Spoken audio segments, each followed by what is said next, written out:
Hi, welcome to my second review of the Wheel of Time. This time, Season 2, Episode 8, What Was Meant to Be.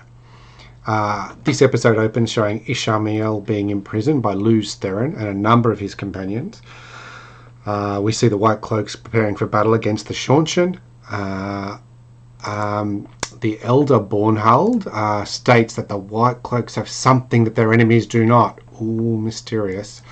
After watching the episode, I was not sure what that mysterious thing was. Wasn't that exciting. Land, I did work it out, I think, later. Lanfear leads Rand, Moiraine and Lan through the ways. In true Lanfear character, she tricks Moiraine and Lan and ejects them from the ways in some unknown place. Then she tells Rand that she has a quicker way to travel to get them away from Machin Shin. And fantastic work from the actress doing this. It was really good. Perrin and Aviendha and co walk to farm. One of the Aiel says, "That doesn't belong here," as she looks off into the distance. But even after rewinding, I could not work out what she was talking about. Perhaps it was meant to be this amazing smoke or weird mist that the White Cloaks are using to disguise their coming, but I could not see it. Aviendha also says that many people will wake from the dream today. How does she know this? Nothing has been shown to tell her to indicate that. And why does Perrin tell Hopper to stay outside the city? Surely Hopper has enough sense to look out for himself.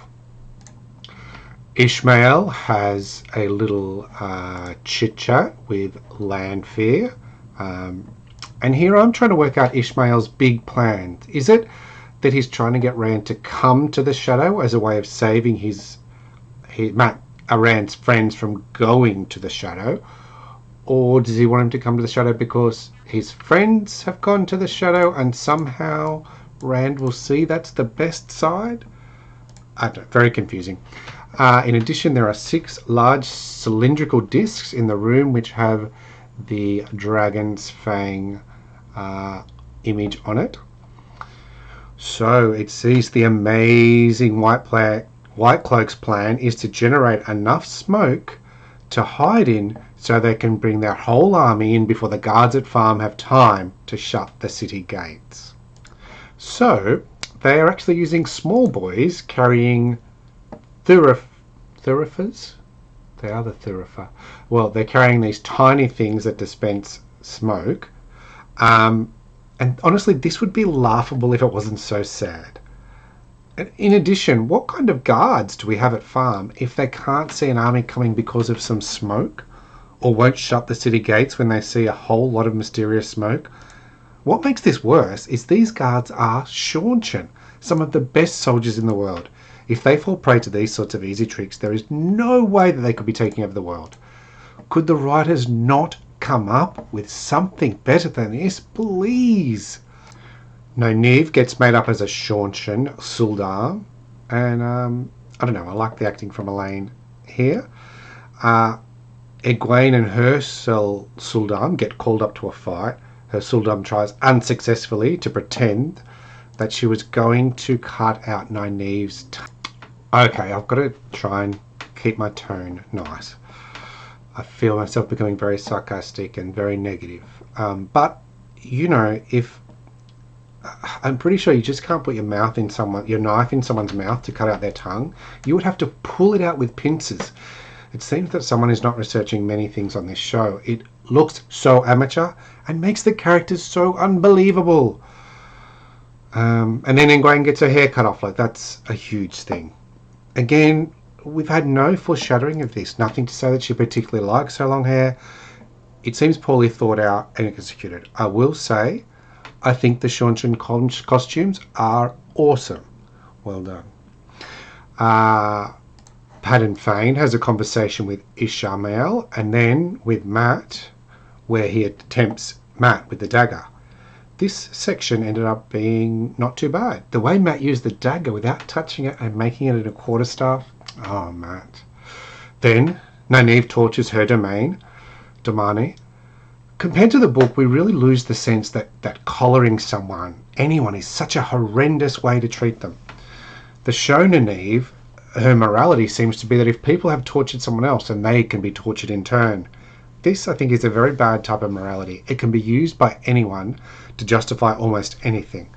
We really lose that sense that collaring people is so horrific that no one, not judges, not those who have been wronged, no one should collar another.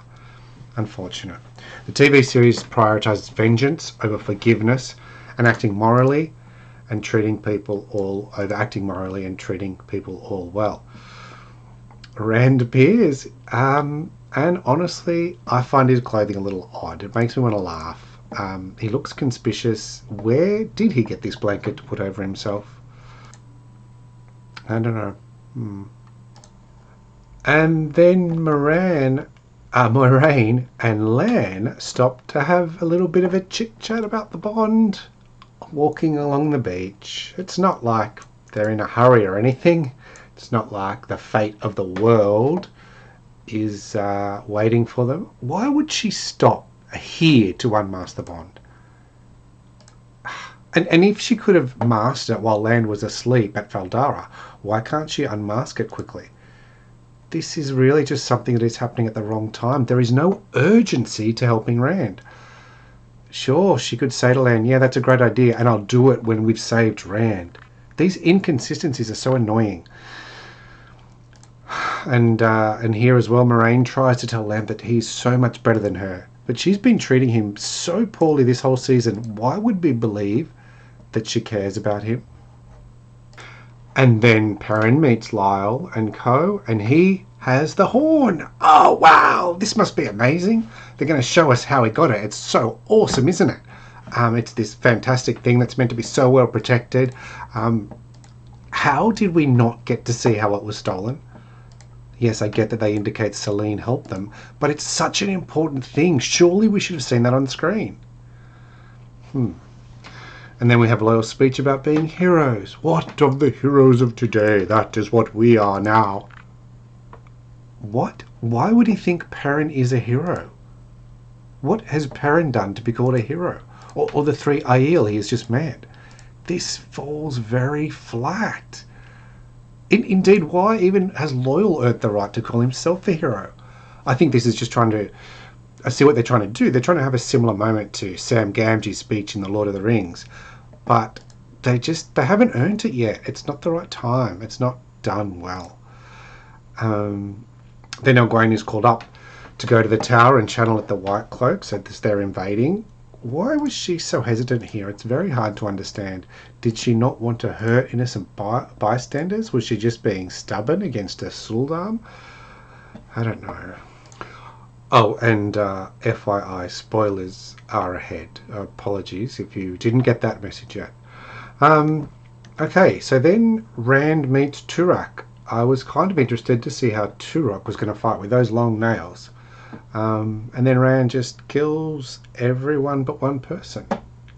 Somehow that other one person survives. So weird. And then that person kills himself, and then they're all dead, but they're all so still kneeling. Why don't they fall down? This is just so weird.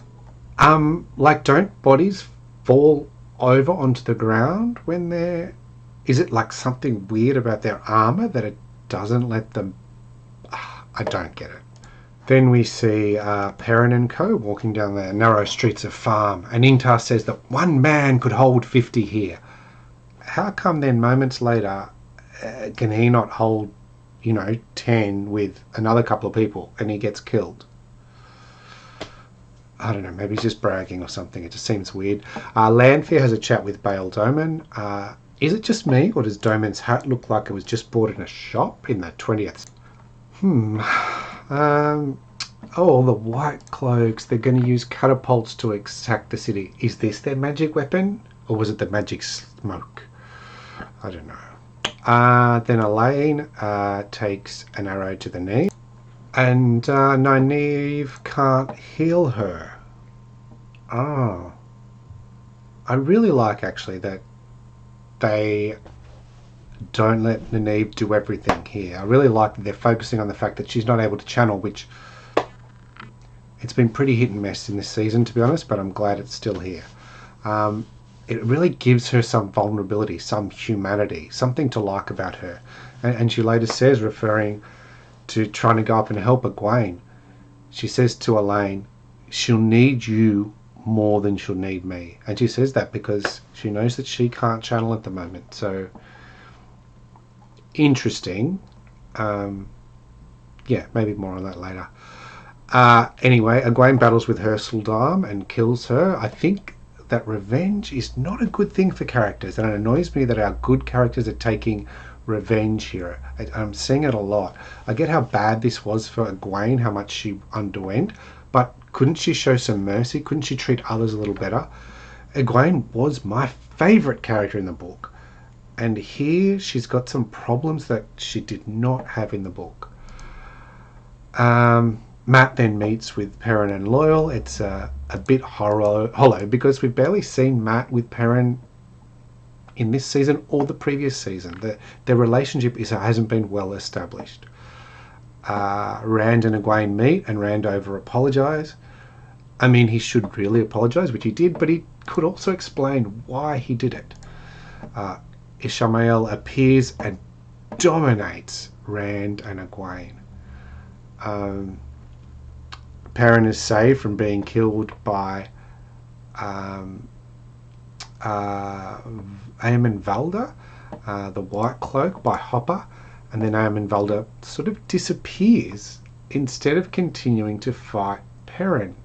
Yeah, so Valda is just about to kill Perrin, and then Hopper comes to save Perrin. Hopper's killed, and then Aemon Valda just walks away. It is so bizarre. And then Matt blows the horn, and the heroes come, and it's some bittersweet for me here. There's very few heroes. I thought there'd be a lot more. There's a slow motion effect, which is quite good. Shows the locations of all our main characters in the action. Matt remembers things after blowing the horn. And Uno is one of the heroes. I think this actually diminishes the rest of them. What has Uno done to become a hero of the horn that was so amazing? These heroes are amazing. Anyway, apart from some bad bits, the whole section was pretty good, especially Matt saying, let's roll the dice. But I'm pretty sure non-book readers would have no idea what that meant. Perrin ends up killing the older Bornhald. Pretty much nothing is made of Perrin picking up an axe to do this, which as a book reader, again, really saddens me. Matt appears on the rooftop tower where Rand and Ishamael are chatting, and Rand has been cut off from the source by the Seanchan. Matt accidentally stabs something. I'm okay with this. Then Egwene gets up and back up and faces Ishamael in battle. I thought this was good at first, but really, she has not studied enough. She probably doesn't even have enough power to face a Forsaken one-on-one. Really? Moraine then channels to kill the Seanchan who have shielded Rand. Her channeling is impressive. It's really filmed well. It's quite graceful. It's beautiful. I like that videography. And then magically Perrin appears in front of Egwene in her battle while he's holding a shield. Where did he come from? How did he do that? I don't know. And then Elaine and Nynaeve come up to join the fight, one of them hobbling.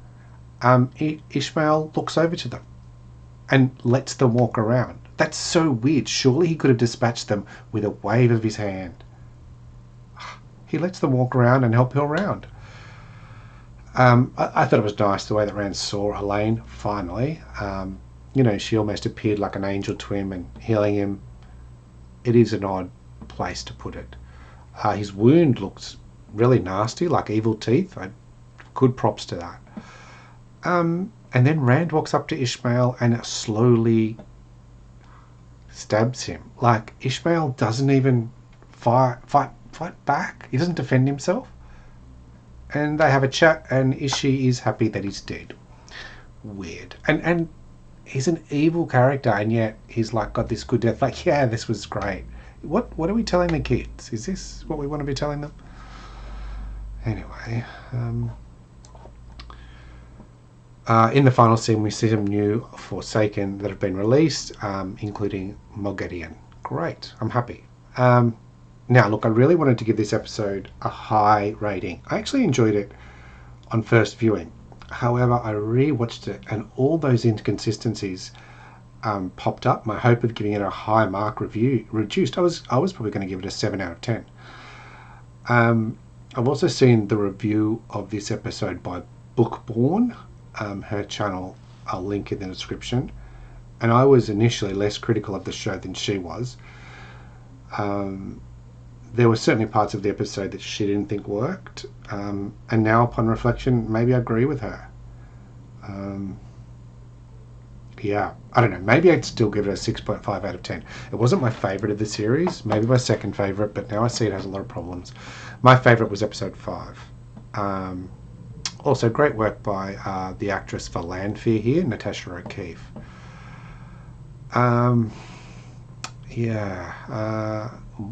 Okay, some other random things. Why is it that the Aiel's spears look like cheap plastic props? And what is it? Is it because there's no noise with them? Is it just because they look light? I don't know. How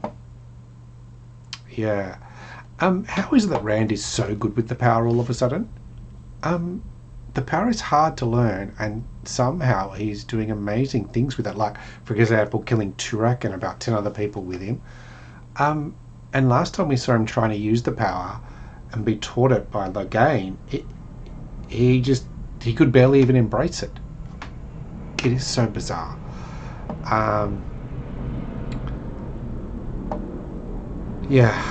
honestly don't know how did he learn how to do that with the power. It's very annoying. And I can't even work out if this is a fault of the show or a conscious decision. And I'll just say that it's so annoying because the show has not earned our trust yet.